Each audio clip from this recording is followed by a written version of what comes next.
It was just another normal day.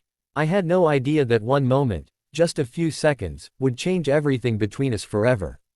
David and I had been best friends for years, the kind of friendship where you don't need to talk to understand each other.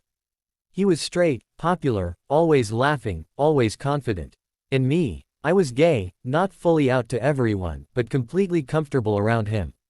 That afternoon, after a long day of classes, I came home, took a quick shower, and stepped out without thinking much about it. The apartment was quiet, so I figured I had time before he showed up. I grabbed a towel, dried off slowly, letting the warm air hit my skin. Then, out of nowhere, I heard the door creak open. My heart dropped before I even turned around. It was David. He walked in without knocking, probably thinking I was dressed or not even in the room.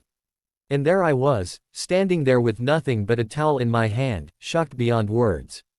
His eyes widened instantly, and for a second, neither of us moved. Time froze. I quickly pulled the towel around me, my face burning red with humiliation. David stammered something like, "Oh my God, I'm so sorry," before backing out of the room so fast it felt like he vanished. I stood there frozen, trying to process what had just happened. I could hear him muttering to himself outside the door, apologizing again, but I couldn't bring myself to respond. All I wanted to do was disappear. After a few seconds, I locked the door behind me and sat on the edge of my bed, my mind racing. How much did he see? Was he disgusted? Would things be weird now? I kept replaying the moment in my head, every detail flashing by like a movie reel. I felt exposed, not just physically, but emotionally too. It's one thing to worry about being judged by strangers, but another entirely when it's someone close to you. Someone you trust. When I finally came out of the room, David was sitting on the couch, scrolling through his phone like nothing had happened. But I could tell he was forcing it. There was an awkward tension in the air, the kind that makes you wish the floor would just swallow you whole. We tried to pretend like everything was normal, making small talk about class and the game we were going to play. But the conversation felt stiff, forced. Every time I looked at him, I remembered that split second when he saw me, naked, vulnerable, and I couldn't shake the feeling that things had changed. He left early that night, saying he had work the next morning, even though I knew he didn't. I watched him walk out the door, my stomach twisting into knots. That night, I lay awake in bed, staring at the ceiling, wondering if this was the beginning of the end for our friendship. I told myself it was stupid to overreact, that people walk in on each other all the time. But this was different, because I liked him, not just as a friend. I had started developing feelings for him a while ago, though I never said anything. He was straight. He had girlfriends. He had never shown any interest in guys. So I buried it deep down, hoping it would go away. But now, after what happened, I didn't know what to think. Did he notice me differently now? Or did he just feel embarrassed and awkward, like I did? I replayed his reaction over and over in my head, searching for clues. He hadn't looked disgusted, more surprised than anything else. But surprise can turn into discomfort, and discomfort can turn into distance. The next few days were unbearable. David barely texted me, and when he did, it was short and polite. We stopped hanging out like we used to, and whenever we passed each other in the hallway, there was always that lingering silence, that unspoken thing between us. I hated it. I missed our easy laughter, our late-night conversations, the way he always knew how to make me feel better when I was having a rough day. Now it all felt like it was slipping away. And the worst part was, I didn't know how to fix it. How do you explain something like this? How do you say, "Hey, remember that time you walked in on me naked?" Yeah, I'm still really embarrassed about it, but I also kind of have feelings for you, so can we please go back to normal? That wasn't exactly a conversation starter. I spent hours thinking about it, trying to figure out what he must have thought. Did he judge me? Was he weirded out? Did he regret being friends with me? I hated how insecure I felt, how fragile everything seemed now. I had built this wall around myself, afraid to let anyone in too deeply, and now it felt like that wall had cracked wide open. One night, I heard a knock on my door. I froze, heart pounding. It was late, and everyone else in the apartment was already asleep. I considered pretending I wasn't home, but the knock came again, gentle, hesitant, like whoever was there wasn't sure if they should be. Against my better judgment, I opened the door. David stood there, hands in his pockets, eyes tired. For a moment, neither of us spoke. Then he cleared his throat and said, "Can we talk?" I hesitated. My mind raced through a million possible scenarios. Was he here to apologize? To explain why he'd been acting so distant? Or worse, to say that things were just too weird now and that he didn't want to be friends anymore? The thought made my stomach twist. But I stepped aside anyway and let him in. We sat on opposite ends of the couch, the space between us feeling wider than it actually was. He stared at the floor for a long time before finally speaking. "I've been thinking a lot," he said quietly. "About everything." I didn't respond. I just waited, my fingers gripping the edge of the cushion beneath me. "I know I haven't been around much lately," he continued. "And I know I've been acting weird. I guess I just needed some time to process things." I swallowed hard. Process what? He looked up then, meeting my eyes for the first time in days. "Not just what happened that day," he admitted, "but how I reacted to it." That surprised me. I expected him to talk about the awkwardness, the embarrassment, maybe even apologize again. But he wasn't talking about any of that. He was talking about his feelings. "I didn't expect to feel the way I did," he said slowly. "When I walked in on you, I didn't feel disgusted or anything like that. I don't know. I felt confused. Confused." The word hung in the air between us, heavy with meaning. I didn't know what to say. My heart was beating so fast I could hear it in my ears. "Confused how?" I asked, barely above a whisper. He exhaled, running a hand through his hair. "I don't know," he admitted. "It wasn't about seeing you naked. It was more like realizing how much I care about you. And how scared I was that I might lose you because of something stupid like that." His words hit me like a wave. I hadn't expected this, not honesty, not vulnerability, not this kind of openness from him. I had spent so long worrying that he was pulling away because he was uncomfortable with me, with who I was. But now, hearing him talk like this, I realized it wasn't about rejection at all.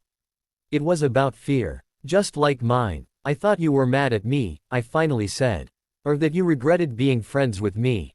David shook his head immediately.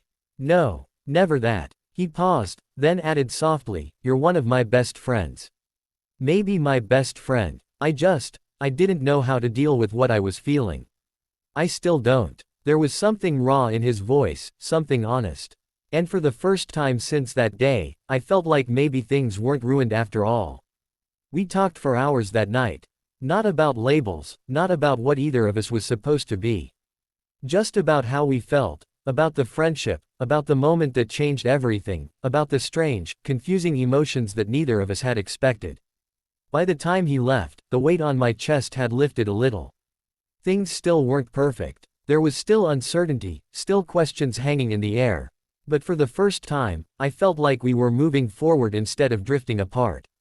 As I lay in bed that night, staring at the ceiling, I realized something. Whatever was happening between us, it wasn't just about embarrassment or awkwardness. It was deeper than that. And maybe, just maybe, it was the beginning of something neither of us saw coming. After that night, things between us started to shift again, but this time, in a different way. David was no longer distant. He texted me more often, made plans with me, even joked around like he used to. The silence that had been suffocating us for weeks slowly began to lift. We laughed again. We stayed up late talking again. And yet, something still felt different. Not bad, just changed asterisk. I couldn't quite put my finger on it at first. Maybe it was the way he looked at me sometimes, just a second too long before looking away. Or how he'd brush his hand against mine when we were sitting close together, like it was an accident, but maybe not. I told myself I was imagining things. That I was reading into every little moment because of how I felt about him. Because yes, I still liked him. Even after everything, even after our talk, even though I knew he was straight and I knew this wasn't supposed to be anything more than friendship. But the more time we spent together, the harder it became to ignore what was happening inside me. One evening, we were hanging out in my room, watching a movie like we used to. We had blankets pulled over us, snacks spread out on the floor, and the lights dimmed low. It was cozy, familiar, comfortable. But as the movie played, something happened that hadn't before. David leaned closer. At first, I thought he was just adjusting his position. But then I felt his head rest gently on my shoulder. My entire body froze. I didn't move. I barely breathed. His hair brushed against my neck, his warmth pressing lightly against me. I could feel the rhythm of his breathing, slow and steady. I wanted to pull away. I really did. I knew this was dangerous territory. That if I let myself enjoy this, if I let myself believe this meant something, then I was setting myself up for disappointment. For pain. But I didn't move. Instead, I sat there, completely still, heart pounding in my chest like a drum. Every part of me was hyper-aware of his touch, of his closeness, of the fact that he had chosen to lean on me and not anyone else. And he didn't pull back either. We stayed like that until the end of the movie. Neither of us said anything about it afterward. We just went on like it hadn't happened. But I knew it had. And I knew it meant something. That night, I lay awake in bed, replaying the moment over and over again. Was it just friendly? Was he tired? Was he comfortable? Or had something changed in him too? I wanted so badly to ask him. To sit him down and say, "Hey, do you feel this too?" But I couldn't bring myself to do it. Because what if he said no? What if he laughed it off? Or worse, what if he got uncomfortable again and started pulling away? So I kept my mouth shut. And I let the feeling grow anyway. The days passed, and the moments between us became more frequent. A lingering touch here, a meaningful glance there. He started leaning into me more when we walked side by side. He would wrap an arm around my shoulders when we were laughing. And sometimes, when we were alone, he would look at me like he was trying to figure something out, like there was something he wanted to say but didn't know how. And then came the night that changed everything. We were sitting on the couch again, just the two of us, music playing softly in the background. It had been a long day, and we were both tired. He was drinking tea, I was sipping water, and the silence between us wasn't awkward, it was peaceful. Comfortable. But I couldn't take it anymore. I turned to him, my voice barely above a whisper. "Have you ever thought about us?" The words slipped out before I could stop them. And the second I said them, I regretted it. Panic surged through me. I wanted to take it back, pretend I never said anything. But it was too late. David looked at me, eyes wide with surprise. Then, slowly, he set his mug down and turned toward me fully. There was a long pause. The kind where you can hear your own heartbeat in your ears. Then he spoke. "Yeah," he said quietly. "I have." My breath caught in my throat. I stared at him, stunned. I had expected denial. I had expected confusion. I had expected anything but that. He took a deep breath, running a hand through his hair. "I don't know what it means," he admitted. "But I've been thinking about it a lot. About you. About how I feel when I'm around you. About how I don't want to be around anyone else the way I want to be around you." His words hit me like a wave. I couldn't speak. I couldn't move. All I could do was listen. "I've never felt this before," he continued. "Not with anyone. And I know I'm not supposed to. I mean, I've only ever liked girls. But something about you, it's different." I swallowed hard, my throat tight. "What does that mean?" I asked, my voice shaking. He hesitated, then met my eyes. "I don't know," he said honestly. "But I think I want to find out." And in that moment, everything changed. Because for the first time since the day he walked in on me, I realized that maybe, just maybe, he wasn't walking away. Maybe he was staying. Maybe he was falling too. The air between us felt different after he said those words. Like the world had shifted just slightly on its axis, like something invisible had cracked open and let in a light we didn't know was missing. We were still sitting close, close enough that I could feel his breath against my skin, close enough that I could see the way his eyes searched mine, looking for some kind of answer I wasn't sure I could give. I wanted to speak, but nothing came out at first. My heart was beating too fast, my thoughts tangled in a mess of fear and hope and disbelief. Had this really just happened? Had David, straight, confident, never looked at a guy in that way? David really just told me he'd been thinking about us. I opened my mouth, closed it again. Swallowed hard. You have." My voice barely made it past my lips. He nodded slowly, like he was still trying to understand it himself.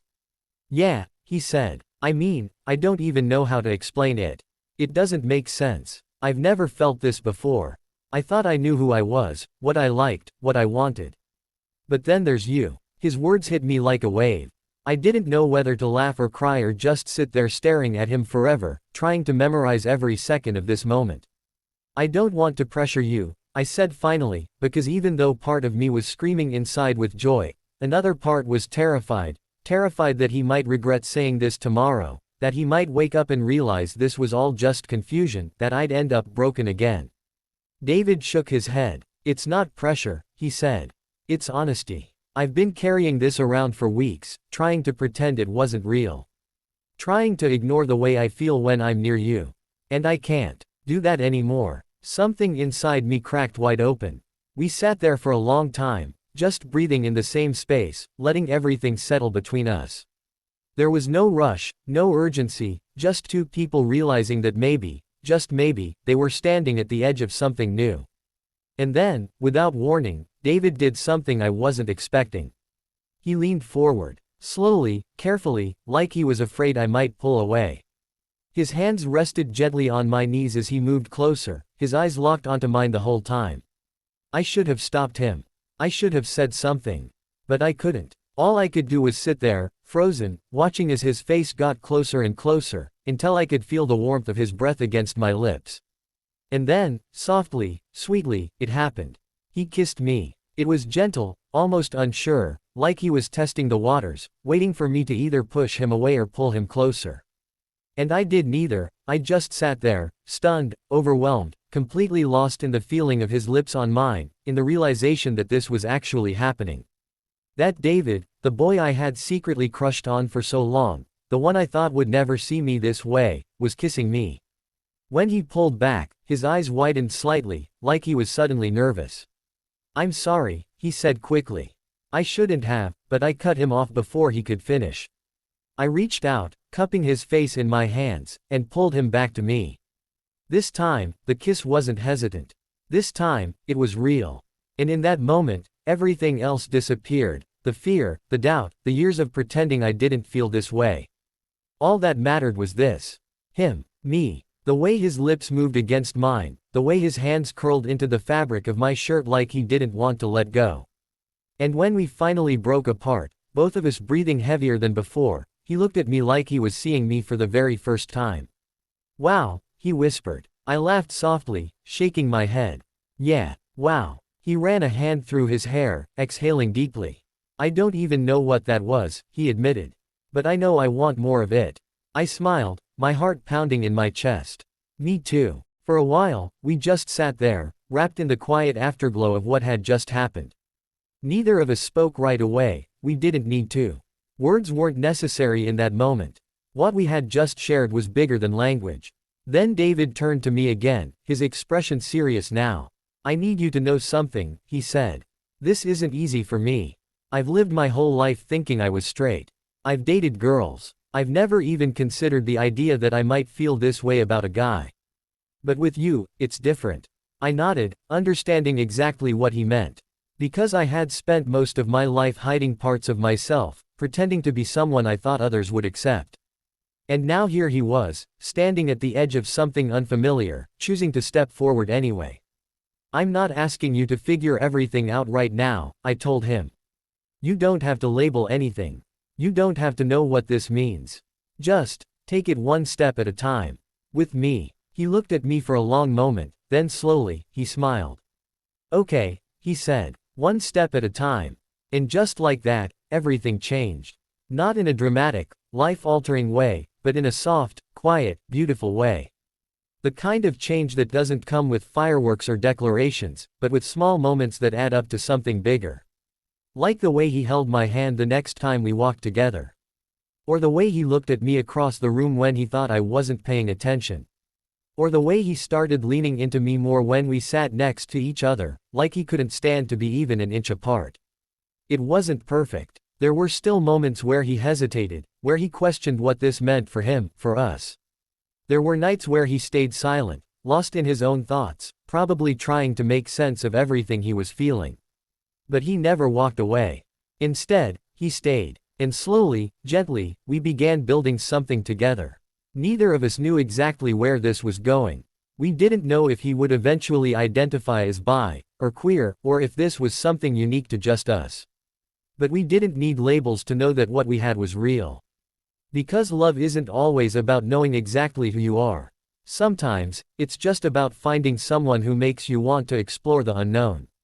And for the first time, I realized that maybe, just maybe, we were learning how to be something more than friends. We were learning how to be us asterisk. At first, everything felt like a dream. Like I was walking through life with my heart held in someone else's hands, hoping they wouldn't drop it by accident. David and I hadn't labeled anything, we didn't have to. What mattered was that he was still here, still choosing to be close to me, still leaning into every moment we shared like he wanted more just as much as I did. But love, real love, isn't just about the moments where everything feels easy. It's about learning how to navigate the hard parts together. And for us, there were plenty of those. David struggled. Not with me, not with how he felt, but with who he thought he was supposed to be. He had spent his whole life identifying as straight, dating girls, never questioning anything. Now, suddenly, he was realizing that maybe his heart didn't follow the same path everyone expected it to. And that scared him. He would have days where he seemed completely at peace with everything, where he'd kiss me without hesitation and laugh like nothing had changed. But then there were other days when he would pull back, when he'd look at me like he was trying to figure out if this was real or just some kind of temporary detour. I don't know what this means, he told me one night, lying beside me on the couch with his head resting on my chest. I don't know if I'm bi or if I'm just confused, or if this is something only with you. I ran my fingers through his hair gently, letting his words settle between us. You don't have to know right now, I said softly. You don't have to fit yourself into a box just because people expect you to. He sighed, pressing his face into my shirt like he was hiding something. It's not just me, he admitted. What if people don't understand? What if they think I'm just experimenting? Or worse, that I'm betraying who I've always been? I knew exactly what he meant. I had lived most of my life hiding parts of myself, afraid of how people might react if I let them see the full truth. So I understood his fear better than anyone. People are going to say things, I told him honestly. Some will try to label you. Some won't get it, but the only thing that matters is how you feel. And if this feels real to you, then that's all the answer you need. He was quiet for a long time after that. Then, finally, he whispered, it does feel real. And that was enough, for now. We took things slow. We didn't rush into anything bigger than what we could handle. We kissed when we wanted to, held hands when no one was watching, shared quiet moments that felt like they belonged only to us. And slowly, David started opening up more, not just to me, but to himself. One afternoon, I invited him to meet some of my friends. They were part of the LGBTQ community, people who had walked paths similar to mine, who understood what it meant to live outside of society's expectations. I wasn't trying to push him into anything, he could just come along, hang out, see how things went. He hesitated at first. Are you sure? He asked nervously. I mean, I'm not even sure what I am yet. What if they think I'm faking it? They won't, I assured him. They'll just see you for who you are. A guy who cares about me. That's all that matters. So he came. It was awkward at first. My friends were friendly but cautious, probably unsure of how to take him. But David surprised me. He listened more than he spoke, asked questions, laughed at the inside jokes, and slowly, he started to relax. By the end of the night, he was sitting beside me on the couch again, shoulder to shoulder, smiling like he actually enjoyed being there. Later, as we walked home under the city lights, he looked at me and said, you know, I used to think being queer was something you either were or weren't. Like a switch you flipped. But now I realize it's more like a spectrum. And maybe I'm somewhere on it. I smiled, squeezing his hand. You don't have to define it yet, I reminded him. Just let it be what it is. And for the first time, he nodded like he believed that. Still, life wasn't perfect. There were challenges we had to face, some from the outside world, and some from within ourselves. His parents didn't know. Neither did most of his old friends. When we went out in public, he was still hesitant to show affection openly. Holding hands in front of others felt like stepping into unknown territory, and sometimes, he pulled away before anyone could notice. I never pressured him. I never made him feel guilty for needing time. Because I understood. Change doesn't happen overnight. Love isn't about forcing someone to be ready, it's about waiting patiently while they find their way. There were times when I doubted myself. When I wondered if I was asking too much from him. Was I dragging him into something he wasn't truly comfortable with? Was he staying with me out of curiosity, or genuine feelings? But then he'd do something small, like kiss me when no one was around, or call me his boyfriend for the first time, or hold my hand a little tighter when we passed a group of strangers, and I'd remember, this was real. Whatever label he chose, or didn't choose, this was real. And slowly, the world started adjusting around us. He introduced me to his sister, who instantly liked me and teased him mercilessly about taking so long to admit how he felt. We met a few of his old friends together, and though some were confused at first, none of them turned their backs on him. Most of them just cared that he was happy. Of course, not everyone was supportive. One of his cousins made a joke about it online, something dismissive and ignorant. David saw it, read it, and deleted it without saying a word. But later that night, he sat beside me on the bed, looking exhausted. I hate that people make it seem like this isn't real, he muttered. Like I'm just going through a phase. I reached for his hand. Let them talk, I said. We know the truth. He looked at me then, eyes filled with something deep and raw. Yeah, he said quietly. We do. And that was all that mattered. Because love, real love, doesn't need approval from the outside world. It only needs belief from the two people who share it. We weren't perfect. We still had our moments of doubt, our days where communication broke down, our nights where silence stretched longer than we intended. But we kept showing up for each other. We kept choosing each other. And with every step forward, I could see him changing, not into someone different, but into someone more asterisk. Someone braver. Someone who was finally allowing himself to feel everything without shame. One evening, as we sat on the rooftop of my apartment building watching the sunset, he turned to me and said, I used to think love had rules. That it had to look a certain way, feel a certain way. But now I realize, it's just about who makes you feel safe. Who makes you want to be honest with yourself? I smiled, leaning my head against his shoulder. And who makes you want to stay? He nodded. Yeah, who makes you want to stay? And in that moment, I knew we were exactly where we were meant to be. Not perfect, but real. And that was more than enough. Looking back now, I can see how far we've both come. David isn't the same person he was before that day he walked in on me. And honestly, neither am I. That moment, the one I once thought would ruin everything, ended up being the start of something beautiful. Something real. Love doesn't always knock politely on the door. Sometimes it just walks in uninvited, catches you off guard, and changes everything you thought you knew about yourself. For me, that love was unexpected. For David, it was confusing at first. But in the end, it was undeniable. He still doesn't label himself. He says he doesn't need to, not yet. And I respect that. Because love isn't about fitting into a box or meeting someone else's expectations. It's about knowing who you are when you're with someone, and choosing them anyway. Even when the world doesn't understand. Even when the path ahead is unclear. We've learned to take things one step at a time. Some days, he still hesitates when we walk through crowded streets. Some days, he worries about what people might think if they see us holding hands. But then there are other days, beautiful, fearless days, where he kisses me in public without thinking twice, where he introduces me to new friends as his boyfriend, where he looks at me like I'm the only person in the room. And every time he does that, every time he chooses courage over fear, I feel like I'm falling for him all over again.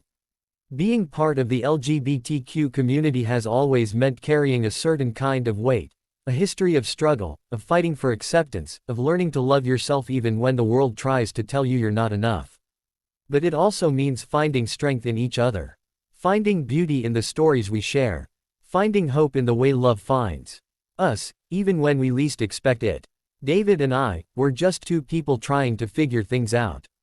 But our story matters. Not because it's dramatic or picture perfect, but because it's honest. Because it shows that love doesn't always follow the rules. That sometimes, it starts with an awkward moment, a few seconds of panic, and a friendship that refuses to be broken. I know there are people out there who will hear this and think, that could never happen to me. But I want to tell them something, it can asterisk. Love finds you when you least expect it. Sometimes it comes dressed in confusion, sometimes in fear, sometimes in silence. But if you let it in, if you give it a chance, it can grow into something stronger than you ever imagined. There were times when I almost gave up. When I convinced myself that David would never feel the same way, that I should stop hoping, that I should protect my heart before it got broken. But I didn't. I stayed. I waited. I believed. And I'm so glad I did. Because now, when I look at him, I don't just see the boy who once walked in on me by accident. I see the man who chose to stay. Who chose to listen. Who chose to love. And I know, no matter where life takes us next, that choice won't change. If you're listening to this right now, whether you're gay, straight, bi, queer, questioning, or somewhere in between, I want you to know that your story matters too. You don't have to fit into anyone else's idea of love. You don't have to rush into labels or explanations. Just be honest with yourself. Be brave enough to feel. And most importantly, be kind to your heart. Because love, real love, isn't about who you're supposed to be. It's about who you are when you're with someone who makes you feel like you are enough. So if you liked this story, please hit the like button below. If you want to hear more emotional, real-life LGBTQ stories like this one, make sure to subscribe and hit the bell icon so you never miss a new upload. And if you've ever fallen for someone you never expected to, someone who changed your life in ways you couldn't predict, drop a comment below. Let's hear your story. Thank you for watching. Thank you for listening. And thank you for believing in love. Stay strong. Stay true. Keep loving.